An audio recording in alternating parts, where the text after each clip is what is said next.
দুটোটাই note 10 pro, আবার এটার মধ্যে নোট 10 প্রো ম্যাক্স আছে। ম্যাক্স যেটা সেম এত বড়ই, কিন্তু ক্যামেরাটা হচ্ছে 108 মেগাপিক্সেল, আর এটা হচ্ছে 64 মেগাপিক্সেল। বুট একই রকম একটা ডিসপ্লে আরেকটার মধ্যে বলবো, বুটের না একটা কারেক্টার বসে দিতে পারবো। এখন দেখেন দুইটা ফোন আমার কাছে, একটা সমস্যা হচ্ছে এটা অডিও বাজে না। কি বাজে না? অডিও বাজে না। আর অডিওর মধ্যে গেলে কি আসতো, এরর লেখা আসতো। এখন এই যে ফোনগুলা তারপর এই যে ফোনটা দেখতেছেন, এটা যদি আমরা একটু দেখেন, খালি সিরিয়াল নাম্বারও আননোন আছে, ঠিক আছে। তারপর আপনি অ্যাবাউটে যদি যান, অ্যাবাউটে গেলে এখানে বেসমেন্ট আননোন দেখবেন,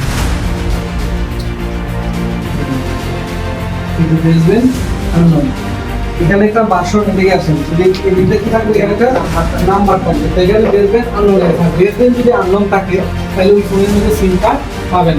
মনে রাখবো, বেসমেন্ট যদি আননোন থাকে তাহলে এই ফোনে সিম কার্ড পাবেন। এখন এখানে সিম কার্ডও পাবে না, প্লাস আইপিও দেখাবেন। এখন যদি বেসমেন্ট আনতে পারেন আপনি আইপিটা চলে আসবে। এখন এই দুইটা ফোনই সমস্যা দেখেন, এই ফোনটা আগে কাজ করতে এগুলো হয় কিছু, কারণ এই নোট 10 প্রো ম্যাক্স, কিছু কিছু রেডমি সেলের মডেল আছে যেমন পোকো X3, এই মডেলগুলা যখন প্রচুর ফোনটা আমরা লং টাইম ব্যবহার করি বা গেম খেলি বা আপডেট দিই, তখন প্রসেসরটা গরম হয়। কি হয়? গরম হলে ভিতরে যে লিডগুলো থাকে, যে বলগুলা, ওইগুলো আপনি ইন্টারেস্ট হয়ে যাবেন, মনে করেন লুজ হয়ে যাবে, মানে আপনার বলগুলা গইলা যায়, গইলা এখান থেকে ডিসকানেক্ট হয়ে যাবে।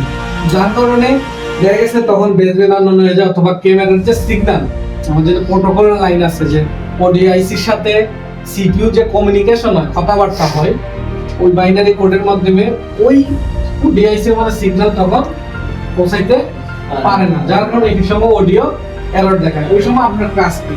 কাজ হচ্ছে সিপিইউটা উঠায়া, এখন যে আপনারা কি কাজ করতেছেন, রিভলিং, আবার পুনরায় বলগুলা বসায় সুন্দর করে আবার ফিটিং করে দিবেন, বাস ওকে।